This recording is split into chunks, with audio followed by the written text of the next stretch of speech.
One of the key differentiators with synchronized encryption is the ability to react to the health state of the endpoint product and your device. If your device has a bad health state, for example, it's infected with malware, then you'll not be able to access any of your encrypted data.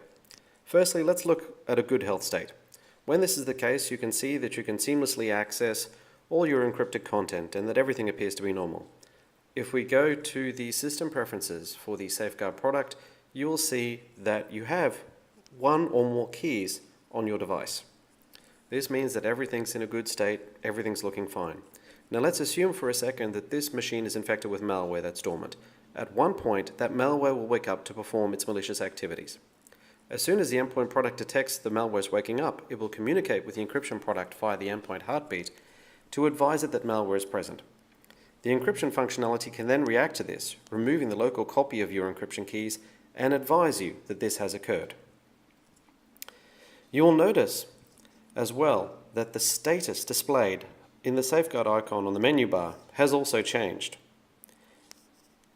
This is to inform you and to keep reminding you that your system is in an unhealthy state. At this point, we can go and also have a look at the keys.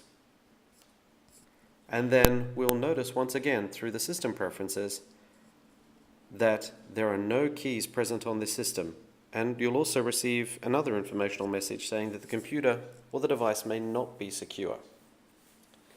This is your hint that there is something wrong, and it's also an indication that you will not be able to access any of your encrypted data.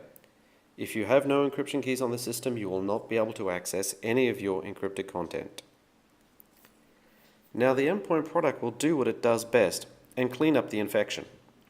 Once that has occurred, the endpoint product will once again communicate with the encryption product, stating that everything has returned to normal.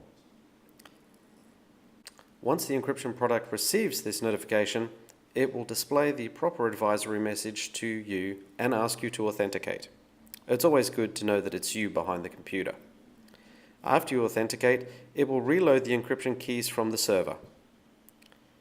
You will then be notified that your computer is secure and that you can also access your encrypted content again. If we go and have a look, we will see the system preferences again and notice that there actually are encryption keys, that they have been brought back. And because the encryption keys have returned, it means that you can now return to seamlessly accessing your encrypted content just as you did before. Everything has returned to normal.